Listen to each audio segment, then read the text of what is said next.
Hello, everyone. Welcome back to Stream Dialogue. So, the attempted coup d'etat in Benin earlier this week came as a shock to many people in the world. The imperialists, definitely the puppet regime of Patrice Talon, even the puppet neo-colonial regime in Nigeria was caught off guard. Even the French, you can tell that they had a huge intelligence failure. This is not a surprise to people like us who follow geopolitics and follow the development in the region and in Africa as a whole, and in the world as a whole.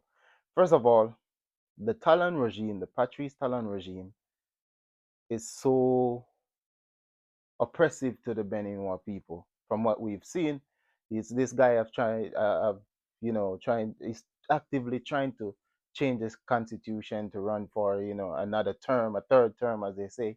Not only is trying to run for a third term, but he's also trying to change the constitution to extend the term of the presidency. So I think they're trying to change the term from I think 4 years now to basically 7 years, which will allow him again to run for another two term, which will keep him in power for another 14 years. But that is not the only reason we think this attempted coup d'etat didn't come as a surprise to many of us. You see, the Patrice Talon regime is one of the biggest supporter, as evidence being put out by General Chiani and even the president of Burkina Faso, that the French are actively supporting terrorism to attack the Confederation of Sahel State. This is Burkina Faso, Mali, and Niger. If you follow the news throughout this year, there have been several attacks on the Beninese armed forces, taking the lives of tens of Beninois soldiers, tens of soldiers, and of course, the colonel that launched the coup d'état was one of the main soldiers, or one of the commanders or colonel that is overseeing the operation in the north to fight terrorism. And you can see that one of the things they complained of during the coup, while the coup was ongoing, was that they are not the military is under equipped, number one, and that it seems as if the Talon regime is culpable or is cooperating with France to arm these terrorists to attack the Sahel state, which is causing a back effect or a backlash on the Beninois military, loss of life, and so forth. But also economic. Uh, there's an economic sense to it. There's an economics part of it where the Beninese port, the port of Benin, is down significantly because Niger have closed its border to Benin. Revenue have dropped. Basically, just like anywhere the French decide to occupy, the French is basically milking the state, and of course, the people of Benin is not receiving anything. But ladies and gentlemen, this attempted coup, as we might say it, or attempted revolution by these military officer, you have to say that one will say that this is very courageous, because to challenge the French, because Benin is basically a back base for France. This is where France have, you know, put a lot of logistics to counter the alliance of Sahel states and the African Revolution as a whole. Then, General Chiani spoke of there are French troops in Benin, and now we've confirmed. It is confirmed now because it's in the news that it's Nigeria that fought the coup, and I said no, it's not the Nigerian military. Nigerian military does not have the logistical capability to carry out such rapid intervention. Yes, there were probably Nigerian jet that flew over Benin airspace and maybe carry out one or two strikes, but it, from the information we are gathering, is that it was the French military that bombed Benin and taking the life of innocent civilians, that bombed bomb the position of these revolutionary leaders. Also, it is French special admitted by, and this is admitted by French propaganda media France 24, and I think RFI. I will link it here. But also French special forces is the one that rescued the puppet Talon. Um, so you can see that General Chiani, a man of this leader, General Chiani of Niger, you can see very far. So he understood that the French is definitely set up. They have a lot of military in um in Benin. But ladies and gentlemen, there's something in particular.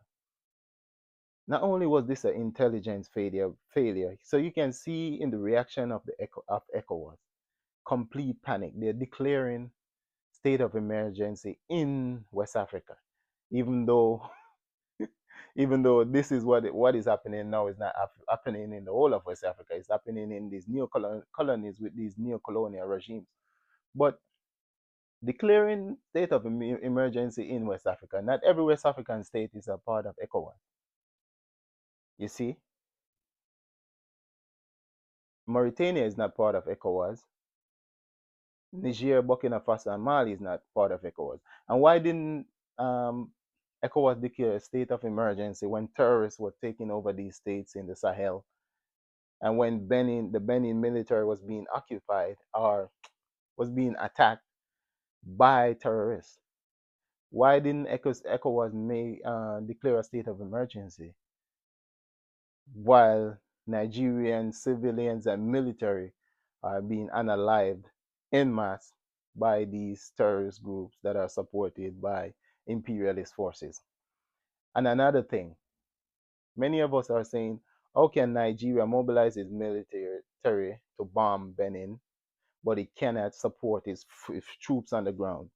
And ladies and gentlemen, this is where things is, is about to get interesting, because I believe that this is just the beginning. For Nigeria to expose itself, not only attacking a fellow country, neighbor like that has done nothing wrong to Nigeria, but Nigeria is under attack itself, and it cannot support its citizen, its military, cannot equip its military to protect Nigerian citizens. And this is the fear that has gripped a lot of leaders in the ECOWAS region and in Africa as a whole. Not only are they unpopular within the population, but their military themselves see what is going on and they've understand. And their fear is that something that happened in Burkina Faso, Mali, and Niger will happen to them. And they went along with the French on behalf of the French and Benin bombed Benin, taking the lives of innocent people and soldiers alike. Ladies and gentlemen, not only did French mercenaries, I would call them, so-called special force, help Talon, but there are rumors that there are Rwandan and other mercenaries that fought off the the soldiers who attempted this overthrow of the Talon regime. But not also that, ladies and gentlemen. One of the reasons, in my analysis, that this did not succeed, number one, the timing may not have been perfect.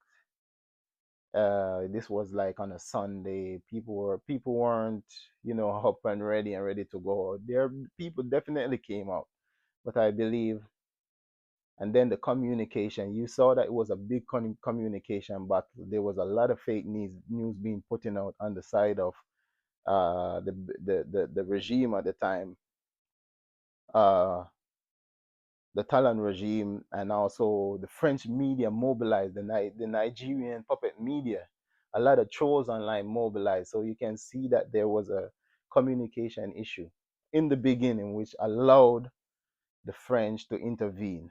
Had the population came out in time, had the president been, during a lot of coup d'etat, a lot of the times the president and so forth are arrested. But in this case it wasn't. So you can tell it was definitely an intelligent failure on behalf of the coup plotters. So, ladies and gentlemen, judging by the reaction of ECOWAS and France, this is, let me say how I say this without getting censoring.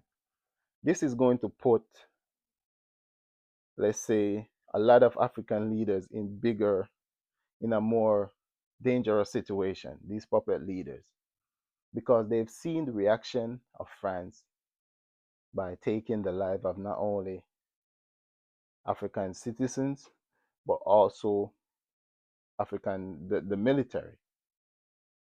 And these are young soldiers. When somebody is willing to take the risk to do something like this, where they know there's a possibility that that this is just a one-way mission, that should tell you something.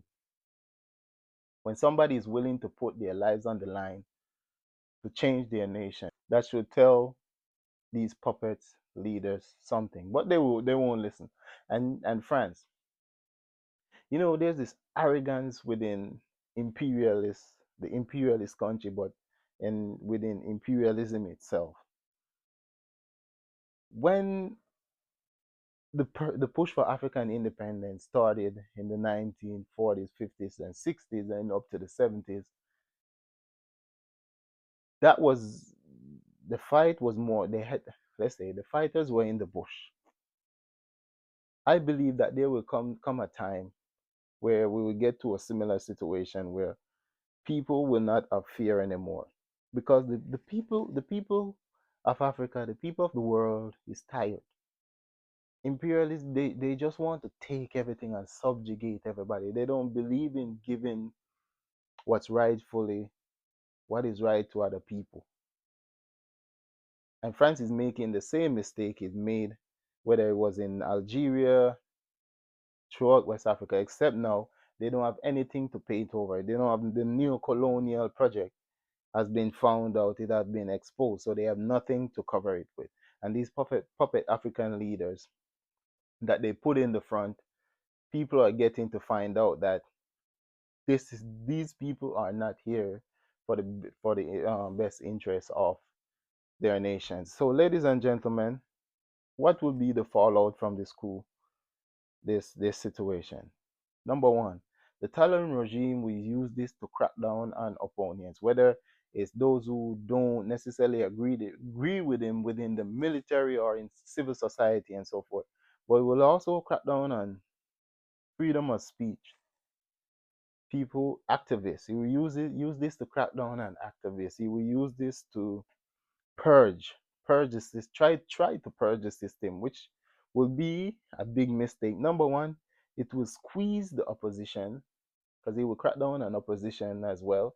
He will feel emboldened. He will squeeze the opposition, squeeze the population, which will unite the population, and opposition will go underground where he cannot track. He doesn't know what's going on. So you see, arrest warrant is being issued for critics, people like Kemi Saber. And also, you're gonna see the French will start to show their presence more. You're gonna see a lot of provocation from the regime itself onto the Sahel states, to the alliance of Sahel states, because their fear is that this is very contagious. This could influence their military. You're gonna see more French provocation through Benin. You saw what happened with the Nigerian aircraft. So, ladies and gentlemen, this is our view of the situation. And one last thing, and I will repeat it again. For a group of soldiers with limited resources to challenge a power, the so-called superpower, which is only a superpower in Africa, France, for somebody to challenge France with such limited resources and got that far, ladies and gentlemen, what is coming to West Africa is going to cause a tectonic shift. Watch West Africa for the next 5 to 6 years. All these puppet regimes cannot survive. It cannot survive. Like I said, something will have to give. It's either they subjugate the whole population or the population subjugate them. So what they have done by attacking the military and attacking civilians at the same time is that they will push the civilians and the military together. And you're going to see opposition not just in the military but in society, civil society. So ladies and gentlemen, thank you so much for joining me.